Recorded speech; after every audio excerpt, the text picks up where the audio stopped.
So today I'm going to show you how I make my sourdough. A few things you're going to need. You need a spatula. If you have a bench scraper, it's great. You don't need it. But you do need a scale and a bowl. So we're going to start with a well-fed sourdough. And here I have Larry. You have to name your sourdough. It's a law. You can't have an unnamed sourdough. So Larry's, I fed Larry about 3 hours ago. So he's all fermented, ready to go. And in another video, I'm going to show you how we get to this point. So that way you can start your starter and make your own bread. So I'm going to take my scale, turn it on.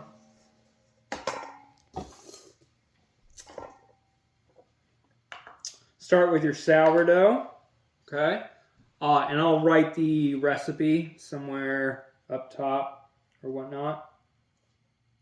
But we're going to start with 228 grams sourdough. And if you're like a couple grams off, it's fine. Like this is 232.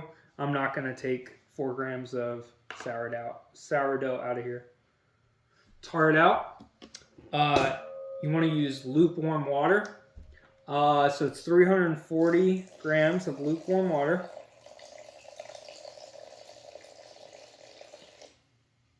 Once again, that's 345.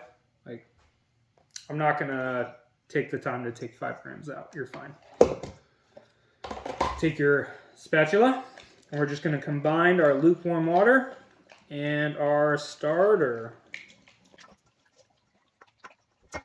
So once we break down our starter, and it looks almost like milk in here, right? You can have a couple chunks, but you definitely want to let that water break it down. We are going to add our flour in. And it's 602 grams. So I have 603 grams. And we also need 2 teaspoons of salt. 1, 2. No longer need the scale. We're going to take our spatula and we're just going to work that flour into our mixture. With a little bit of a scrape because we want to take everything off the bottom, and then a push in, right? So it's a scrape, push in. We're going to bring it together just till it holds. We don't want to overwork this. That's a big key in here. So my dough looks pretty good here. And what we're going to do from here is you're going to go ahead and flour your table. So you do need a workspace for this. Make sure it's clean. You don't have any like hair or foreign objects in here, unless you're into that. So we're going to go ahead and take our dough, flip our bowl out, right? It doesn't have to get perfectly clean out of here, but you know, take most of it out. And we're done with this. You can clean that and reuse that later, but I just have a second bowl ready to go.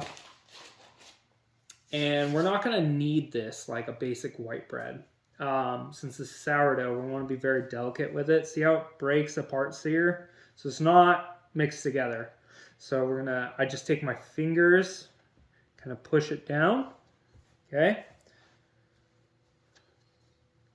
Square it off, and then we're gonna roll it. So we're gonna take it, roll, take, squeeze, roll, pull, and roll it. With this seam on the bottom, I'm gonna square it off a little bit, just kind of push it down. Minimal effort, and once again, we're not kneading it, so I'm going to stretch it apart, right? From here, we actually want the seam on top because we're going to roll into it, and we want that to be mixed into the middle instead of on the outside. So we'll leave the clean side on the out. I'll go ahead and roll this.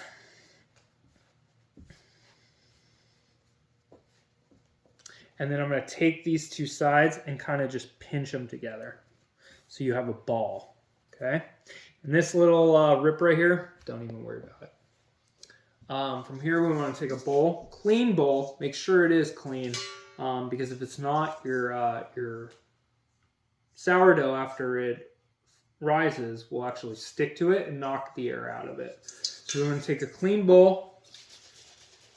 You need non-stick spray. Go ahead and spray this down nicely. Okay. And we're going to take our dough, put it right in the middle. Take some plastic wrap.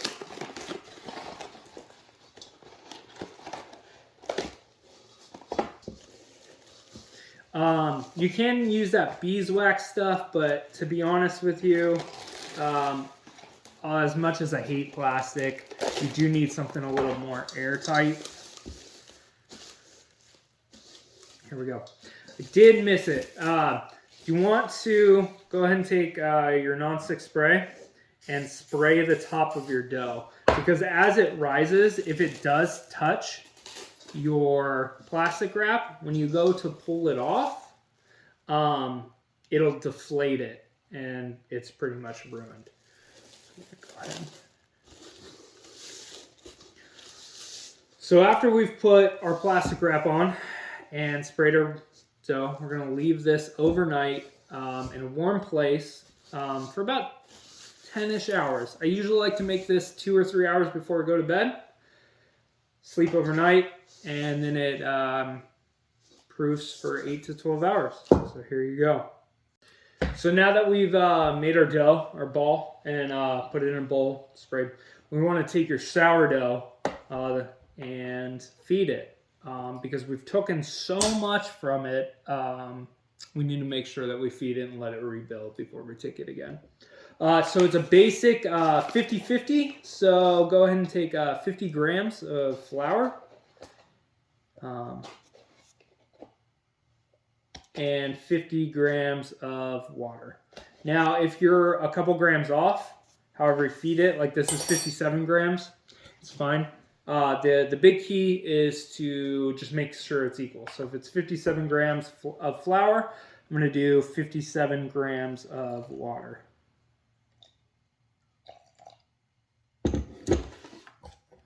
So now that we've done that, we're going to go ahead and mix it, put the lid on, make sure it's clean, and we're on to our next step.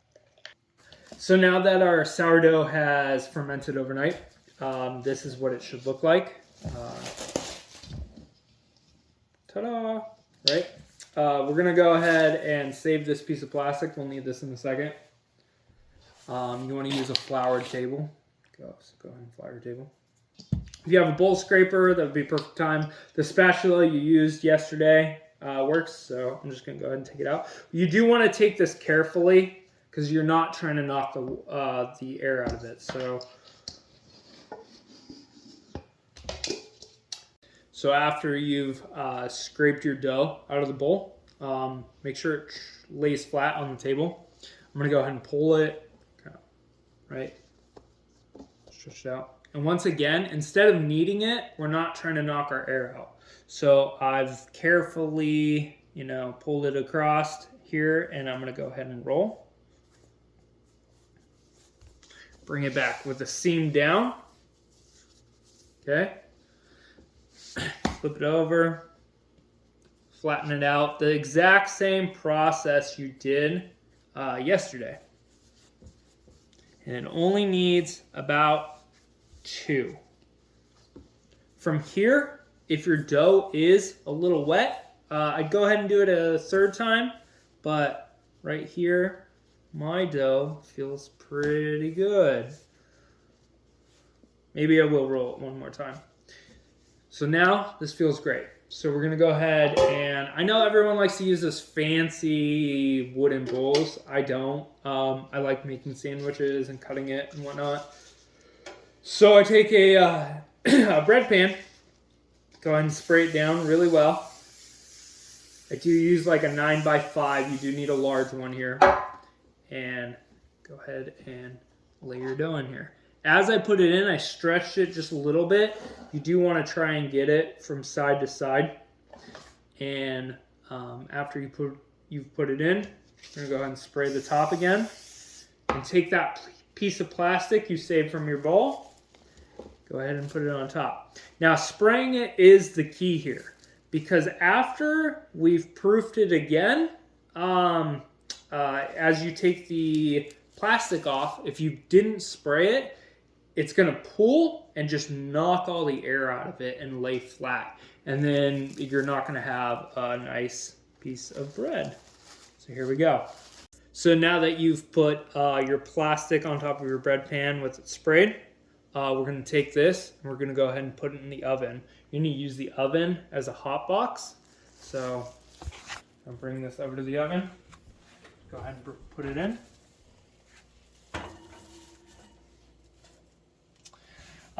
From here, you want to go ahead and boil a pot of water and put it right underneath it.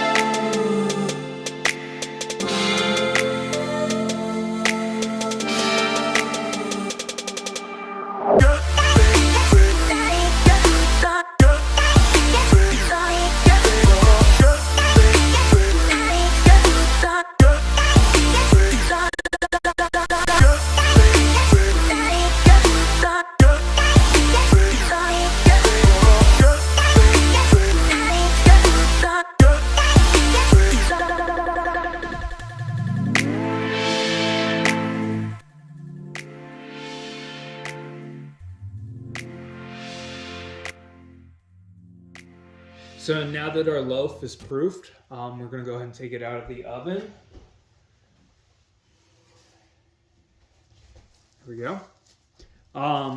The reason why it was such a big key to spray the top is because right now, if you didn't spray it, it's going to stick and your dough is going to pull and then it's going to deflate. So now that we've sprayed it, lightly take it off.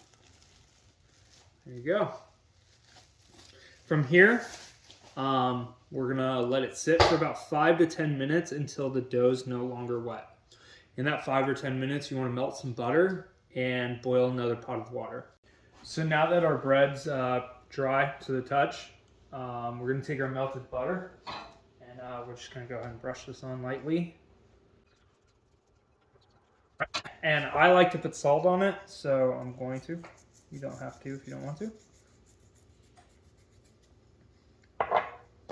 And we're going to go ahead and take this into our heated oven at 400 degrees. I would suggest to put a cookie sheet underneath, and then you want to go ahead and find like a cake pan, metal bowl, doesn't really matter as long as it can go into the oven, and put your water in there.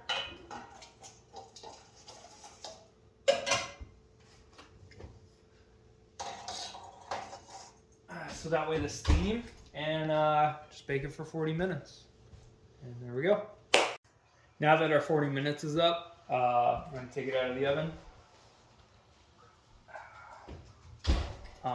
And you want a cooling rack, and the best way that I've ever found that bread is done is knocking on it. So if it sounds hollow like that, it's done.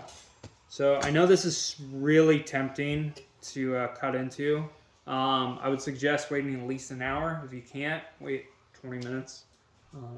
And there we go.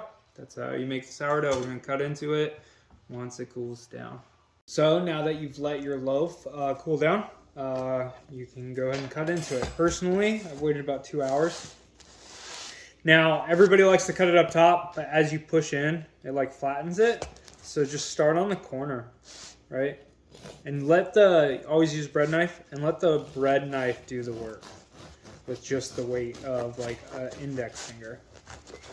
And here we go. It's your sourdough. No yeast needed. Now your sourdough will take a few loaves to age, and the longer you feed it and the more loaves you make, the better the bread will come out. So keep at it, keep it up, and good luck on your adventures.